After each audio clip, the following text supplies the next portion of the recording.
სოციალურ ქსელებში გამოქვეყნებული შეურაცხყოფელი განცხადებების საქმეებზე სასამართლო პროცესები გრძელდება. ფედერალისტების ლიდერი თამარ ჩერგოლეიშვილი მოსამართლემ სამართალდამრღვევად ცნოდა 2500 ლარი დააჯარიმა. პოლიტიკოსმა საჯარო სივრცეში მოქალაქე თემურ ჭანტურიძეს შეურაცხყოფა მიაყენა.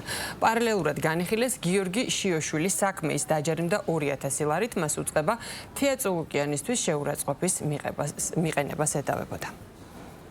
გიორგი შიოშვილის მიმართ სამართალდამრღვევის ოფისში შედგენილი ადმინისტრაციულ სამართალდამრღვევთა კოდექსის 173 მეთექვსმეტე პრიმამუხრის საფუძველზე, ვინაიდან რადგანაც მას საჯარო სივრცეში, კერძოდ სოციალურ ქსელში შეურაცხყოფა მიაყენა ქალბატონ თია წულუკიანს.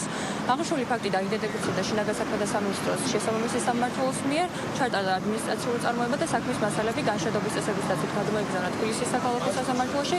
თბილისის საქალაქო სასამართლოს დადგენილებით აღნიშნული პიროვნება ცნობილი იქნა სამართალდამრღვევად და სახდელის სახით შეეფარდა ჯარიმა 2000 ლარის ოდენობით. თამარ ჩერგოლეიშვილის მიმართ სამართალდამრღვევის ოფისში შედგა ადმინისტრაციულ სამართალდამრღვევთა კოდექსის 173 მუხლის პირველი ნაწილის საფუძველზე.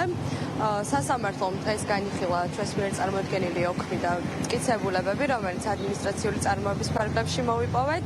დაადასტურა სამართალდამრღვევის ფაქტის არსებობა და მის მიმართ სახდელის სახით გამოიყენა ჯარიმა 2500 ლარის ოდენობით.